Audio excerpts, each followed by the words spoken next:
You hear seminarians talk about the example that was given by Fulton Sheen, and maybe it's just the clarity of his teaching. It is so inspiring. And so for a young man to want to imitate that and to be inspired by the clarity of doctrine and to have a thirst for souls to preach Jesus Christ, and that this would be something that would inspire seminarians and young priests. I know many people have been personally affirmed in their priestly vocation, and not just priestly vocations as well, but by this example of Sheen. I mean, his book, 3 to Get Married, I think is recommended reading for all married couples. And I know it's often used in formation as couples are engaged and preparing to get married.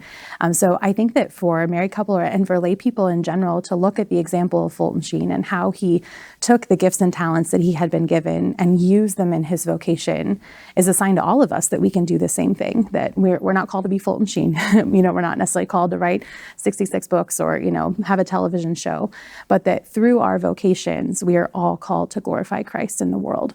And that every single one of us is called to holiness. Every single one of us is called to be a saint.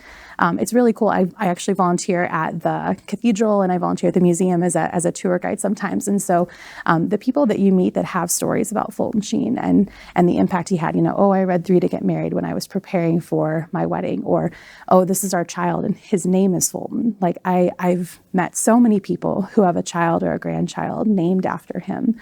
And people don't do that lightly. I think it just goes to show the impact that he has had on all people of all vocations.